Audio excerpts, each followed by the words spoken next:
Revisions happen because sometimes you get the budget all worked out and at the beginning of the year, but who knows what's going to happen in the coming year. A good example of that is with COVID, and that really disrupted a lot of budgets when there weren't in center participants. People couldn't come to the centers, so that disrupted a lot of the budget that was originally scheduled. So there's always a chance for revisions. And so this is all covered. If you want the policy on this, just go to the Wyoming Health website. It's www.health.wyo.gov. And on that website, you'll find under the Aging Division, you'll find the WSSB board. And under that, you'll find the policies that cover the different situations like this, like revisions. So revisions, there's two types of revisions. One revision is a revision that's more than 25% of the category. Now there's some question on this, is if that was more than 25% of the category or more than 25% of the total budget. And under the Wyoming rules and regulations, we determined it's more than 25% of that category.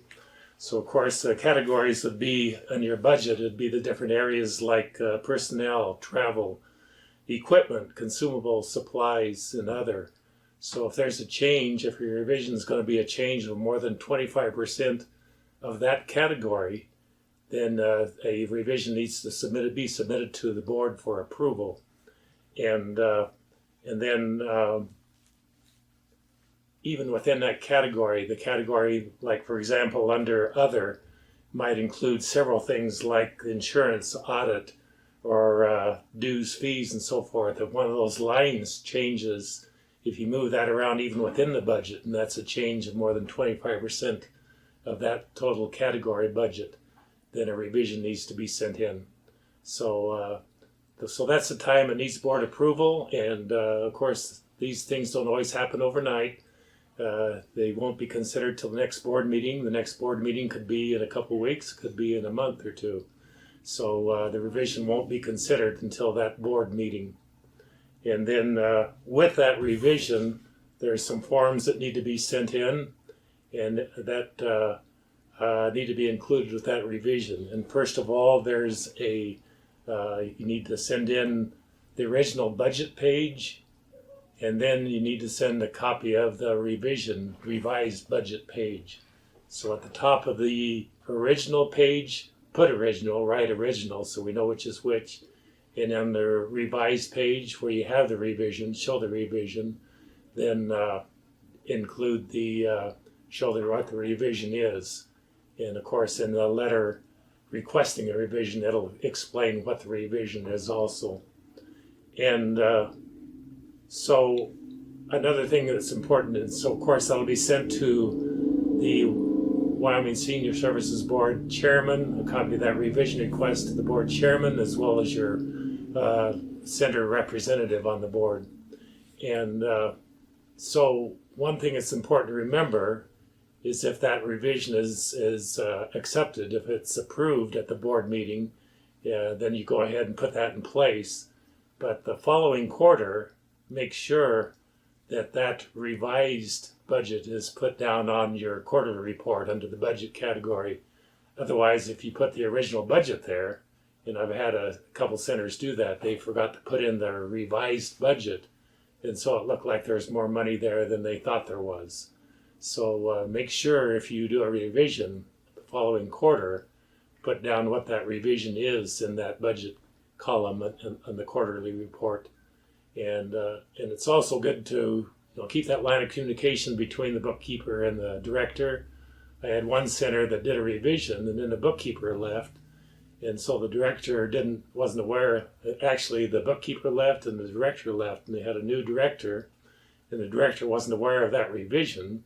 So they went ahead and put the original budget down for the column in the quarterly report, and thought they had more money than they actually did, and so they overspent that category. So make sure if you have a revision to put that revised amount in the budget category, budget line column in the quarterly report. So that's if the revision is over 25%. If it's less than 25%, then it does not need board approval, but it still needs to be sent in to the board. The same thing, send in a request letter telling us what you want to revise, and then also include a copy of the original budget or the revised budget from a previous quarter, and then send in a copy of the revision, the current revision that you're doing. Again, put the original at the top, write original at the top, and revised at the top of the revision budget. And that needs to come to the board too. It does not need board approval, but we still need copies to know that this revision was being made. And again, so the board, especially the board representative, is aware that there's a change in that category. And so we can make sure that you aren't overspent when you do your quarterly report. And one thing I didn't cover in the original revision request is if you change a line item or add a new line item, then a revision is needed. So if you wanted to add on maybe a nutritionist that you didn't have in the original budget, that also needs to be sent in as a revision. So if you're revising something that's already there, or if you're adding a new line item in your budget, and then that needs to be sent in for approval. And again, approval if it's more than 25% change in the category, and no approval needed if it's less than 25%. But we still need copies of all the paperwork. And so I think that pretty much covers all of what it takes to do the revisions. And again, you can find all this information on the WSSB website. If you go to health.wyl.gov, you'll find under Aging Division, you'll find the WSSB policies. But you're always welcome to contact your board representative or board chairman if you have questions on how these revisions are done. So I want to stress the importance of communication between everybody involved with the budget, with Wyoming Senior Services Board. Keep that line of communication open. That if there's a change made, a revision made, everybody needs to know about it that's concerned with the budget, with the finances in the office. So it's really important everybody is on board with what's going on. If there's a lack of communication, then something like a revision may not be known to somebody else that needs to know. The board or the director of the center may not know that there is a revision, or the bookkeeper may not know there is a revision. So it's so important to have everybody communicating with each other through this whole process, and with the process of working with the WSSB board and with the financials and with the budget. And then another important thing to remember is I talked about doing the different types of revisions. If the revision's over 25%, then a request needs to be submitted for approval to the Wyoming Senior Services Board. And if the request is under 25%, wouldn't really be a request, but it just would be a notification that that is being done. It still needs to come to the board for their attention, but it's not really a request. It's just a notification that you're going to move some money around, and then that would help keep us informed when we go over your next quarterly report that there has been a change made, and so we know that that there's sufficient money in a category if there was a change made. And that would prevent overspending. If a change was made and we weren't aware of it, and we thought you had plenty of money in the budget, and it turned out there wasn't, if it wasn't recorded, or if it wasn't entered in that quarterly report, then we wouldn't be aware of the change, and there may be an overspending that happens because the correct amount wasn't entered in that column.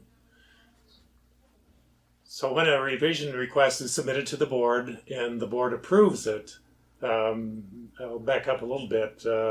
At the board meeting where the request is considered, it's always nice to have a representative of the center on hand too, the director or some representative that can address that revision. If there are questions from the board, then there will be someone on hand to address those questions from the center. And so if the request is approved, then the paperwork will be sent to the state. There's no forms that need to be signed or anything like that. But the approved request, revision request, will be sent to the state, and then that'll be entered into their records that that revision was submitted and approved. And then again, when it's under 25%, of course, it's not a request; it's just a notification. But the reason we need the paperwork is so, again, the state's aware of that change, and they can enter that information wherever they need to enter that information. So there's a process through all this, and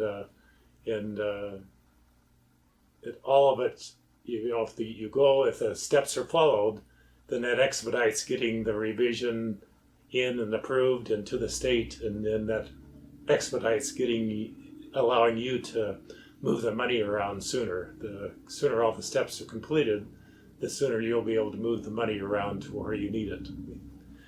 Another area I want to address is I talk about paperwork, getting paperwork sent in to the board, and so we can send it to the state, is the timeliness of that paperwork. When you do quarterly reports at the end of the quarter, then the following month, we need that report in by the 15th of the following month, and we always schedule the board meeting about a week after that, the 15th. And so it's important to get those reports in by the 15th of the month following the end of the quarter, because not only helps us get our paperwork completed. If we don't get the paperwork in, then it makes it hard for the board to give approval. We have to maybe give a tentative approval and hope the paperwork's going to be right, but it flows a whole lot easier if we get that paperwork in prior to the 15th of the month. And one other thing that gets slowed down is for the centers to get reimbursed on their invoices. If you don't get the reports into us by the 15th, so we can consider that at the board meeting, then that's going to take longer for that paperwork to get to the state. So then they can send you reimbursement for your expenses according to your invoices. So dates are very important. The quarterly reports need to come in to us by the 15th of the month following the end of the quarter, and then the end of the year report that also needs to come in to us by the month following the end of the year, end of the fourth quarter. So dates are really, really important. And again, we don't want to be strict, just waiving the rules over you. We're trying to do it for your sake, because we want you to get your money, get your reimbursement as soon as possible after the end of the quarters. And one other part of getting the reports in on time is just to take into consideration that each of the board members has around five to six centers that they are responsible for. And so part of our responsibility is to go through those reports and just as much as possible make sure that everything's correct before we submit it to the board for approval. And if we're not getting those reports in by the 15th of the month, then that makes it more work for us, that we need to go back to the center and check and see if they're going to get the reports in. We want to, not to say that we're overworked or anything, but then we just want to, it works a whole lot easier if we get our reports in when they are supposed to come in. And when we get 5 or 6 reports in, if they're all in by the 15th, then that gives us ample time to be able to go over them and submit for approval. So just take into consideration that, again, there's a process, and if any part of it gets slowed down, then it just slows down the whole process.